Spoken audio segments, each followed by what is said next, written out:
In the last video, we covered the Alekhine shattered attack after bishop e7, and in this video, we're going to be covering what happens after bishop b4, known as the MacCutcheon variation in the French defense. I've been very excited to cover this particular variation because I think it's really bad at the club level, and the reason why is extremely easy to remember. We just really need to know one move. So first we're going to play e5, should be very natural. And afterwards, I'll talk about why they can't capture later. You'll notice everyone at the master level plays h6. It's really the only playable move here, but regardless if they do capture or not, the move we need to remember is after h6, we're going to bring our bishop back to e3, the Janowski variation. I always forget this even has a name. You'll notice it's very rare compared to the other options. At the master level, it's a lot more common, and while it's not the main line, you'll probably notice that it does score much better than the main line. But before we get into why bishop e3 is such a good move, I'd like to quickly go over the namesake of the MacCutcheon variation, because it's one of those chess openings that has a very cool story behind it. There's a man, I believe John MacCutcheon. He was just a normal professional, I believe a lawyer, and in the late 1800s, when Steinitz was world champion, he was doing a simultaneous exhibition, or a simul, which, as I'm sure you know, was when you played multiple people at the same time, usually much weaker players, and John MacCutcheon played the MacCutcheon for the first time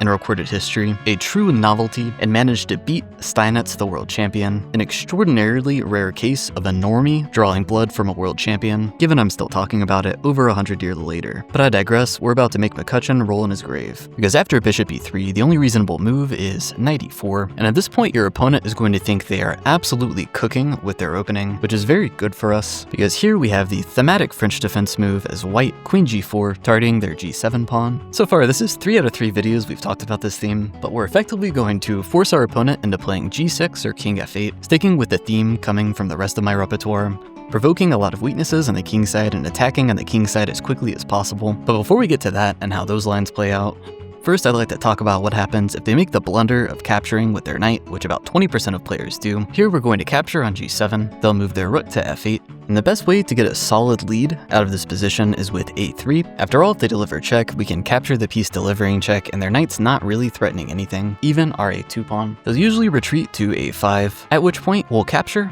threatening to take their rook. Most people will bring their queen to e7, and it's here that the other important theme to remember comes in bishop d2. After all, now it's our opponent that's pinned. We're up 2 pawns, our opponent's king side is already blown up. Let's move on. So that line is why capturing with knight is a mistake. If g5, obviously we can just push h4. So now it's time to go over the more common moves. g6 and king f8, both weakening moves, we're forcing our opponent into playing here, and regardless of which way they defend their g-pawn, our next move is going to be knight e2. First, let's look at what happens if they play g6. We start with knight e2. This is the exact same plan we're going to be playing for later when I cover why they can't capture. Usually they'll play c5 here, striking in the center, typical French defense player. And from here, there's really no need to continue to memorize moves. Instead, let's talk about some ideas that are going to come out of these middle games. So I'll play a few moves deeper. I don't really like a3 because I don't really want to encourage queen a5 here. But basically our idea is we played knight e2 to save our pawn, and we're going to allow them to open up our king, which most people will very gladly. Afterwards, queen a5. And in the resulting positions we get here, we're going to be gambiting pawns in order for a huge kingside attack, and although the engine's saying it's even, our opponent hasn't even touched their minor pieces yet. We can even start with bishop d3 if we want. The attacking ideas here should be very natural, and believe it or not, our king is actually perfectly safe here. There's no need to play a move like king d2, but eventually it might be good if they take on a2, for example. I'm not going to go into the minutia of it because we're 12 moves deep, but I encourage you to look at these types of positions with Stockfish. Next, I'd like to go back through our line and see what happens if they defend their g-pawn with king f8. This one's shockingly common across the board. I've always seen it as more of an engine move, but it's definitely not bad. Here we're going to play the exact same thing, knight e2, because we don't want to hang a pawn.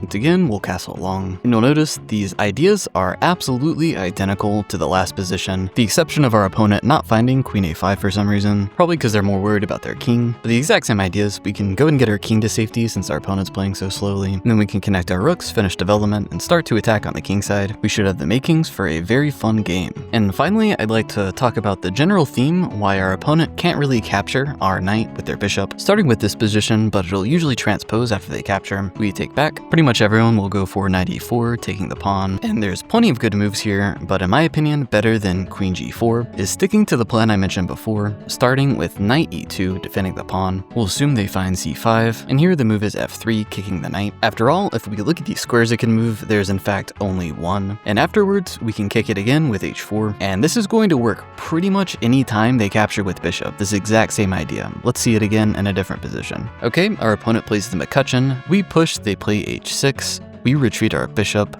knight e4, queen g4, and what if they capture with bishop here? I'll quickly show. They have the same ability to pick their poison between king f8 and g6, but now they've traded off their best minor piece, and we have an extra turn to play knight e2 defending our pawn. Afterwards the engine's playing h5 because it knows what's coming, but your opponent will not, and they'll play c5. Afterwards f3, knight g5, h5. It's really that simple, and in my opinion that's pretty much everything you need to know in order to beat the MacCutcheon. Like I said in the intro, I think it's very bad at the club level, and I think by just memorizing these lines you stand a very good chance against even stronger players. In the next episode we'll be covering the burn variation.